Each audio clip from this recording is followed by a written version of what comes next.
এটা তার শঙ্কা যে অসৎ উদ্দেশ্য, কিন্তু অসৎ উদ্দেশ্য বিভিন্ন পারপাজে বর্তমান দেখে যে ডিজিটাল যুগে ডিজিটাল ব্যবস্থাকে ব্যবহার করে অনেক কিছু ঘটে থাকে। তো সেই জায়গাটা থেকে হয়তো তিনি বলেছেন, এবং এটা সাধারণত আপনারাও দেখেছেন যে অনেক ক্ষেত্রে হয়ে থাকে। তো সেই শঙ্কাটার কথাই তিনি অভিব্যক্তি হিসেবে প্রকাশ করেছেন। আমরা মাননীয় ট্রাইব্যুনালে আমাদের নিবেদন লিখিতভাবে পেশ করার পরে মাননীয় ট্রাইব্যুনালের আদেশ প্রাপ্তি সাপেক্ষে আমরা এ বিষয়ে বুঝতে পারব। ধন্যবাদ। সাবেক বেশ কয়েকজন মন্ত্রী, প্রতিমন্ত্রী, এমপি এবং আওয়ামী লীগের নেতৃস্থানীয় কয়েকজন নীতি নির্ধারকদের আজকে ট্রাইব্যুনালে মামলার হাজিরা ছিল। তাদেরকে ট্রাইব্যুনালে হাজির করা হয়েছিল। প্রসিকিউশনের পক্ষ থেকে তাদের মামলার তদন্ত প্রতিবেদন দাখিলের জন্য আমরা সময়ের প্রার্থনা করেছিলাম।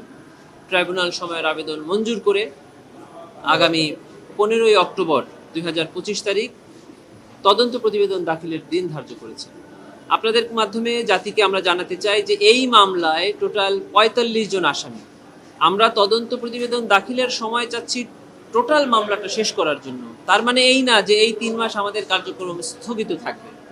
আমরা ইতোমধ্যে বেশ কয়েকজনের বিরুদ্ধে তদন্ত প্রতিবেদন হাতে পেয়েছি এবং ফরমাল চার্জ দাখিলের মাধ্যমে মামলাও চলমান রয়েছে। আবার এই 3 মাসের মধ্যে আমাদের আরও বেশ কিছু আসামির বিরুদ্ধে সেপারেট তদন্ত প্রতিবেদন আমরা হাতে পাবো বলে তদন্ত সংস্থা আমাদেরকে জানিয়েছে। এইভাবে আমাদের ক্রমান্বয়ে তদন্ত একটার পর একটা আমরা হাতে পাচ্ছি এবং ফরমাল চার্জ দাখিলের মাধ্যমে বিচার চলছে। আর আমাদের মিস কেস, মানে এই যে বিবিধ মামলাগুলো আমরা তদন্ত কার্যে সহায়তা করার জন্য পরিচালনা করি, সেগুলা আমরা এরকমভাবে সময় নিয়ে যাব, তাতে মামলার তদন্ত কোনো বিঘ্ন সৃষ্টি হবে না।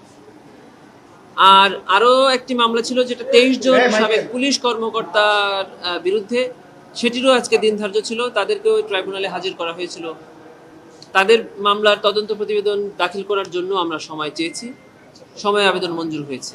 যেমন এর মধ্যে আশুলিয়ার মামলায় বিশেষ করে 4 জন আসামির বিরুদ্ধে অলরেডি তদন্ত প্রতিবেদন আমাদের হাতে এসেছে এবং ফরমাল চার্জ দাখিলের মাধ্যমে মামলাও পরিচালিত হচ্ছে। জি, উনি যেহেতু একটি মামলায় ওনার তদন্ত প্রতিবেদন আমাদের হাতে এসেছে, আমরা তদন্ত প্রতিবেদনের ভিত্তিতে ফরমাল চার্জ দাখিল করেছি, চার্জ ফ্রেম হয়েছে, অতএব ওনাকে এই মিস কেসে আনাটা আর প্রয়োজন মনে করছেন না ট্রাইব্যুনাল, এর জন্য আনেন। এটি মূলত হলো এই মিস কেসে উনার আর প্রয়োজন নাই, কারণ এই মিস কেস থেকে মূল মামলা শুরু হয়ে গেছে ওনার। আর সাথে সাথে এটাও বলা যায় যে উনি যেহেতু অ্যাপ্রুভার হয়েছেন, ওতে সম্মতি দিয়েছেন, বাকিটা ওনার অ্যাপ্রুভার হবেন কি হবেন না এটা ওনার কোর্টে ওনার জবানবন্দি প্রদানের পরে নির্ধারণ করবেন।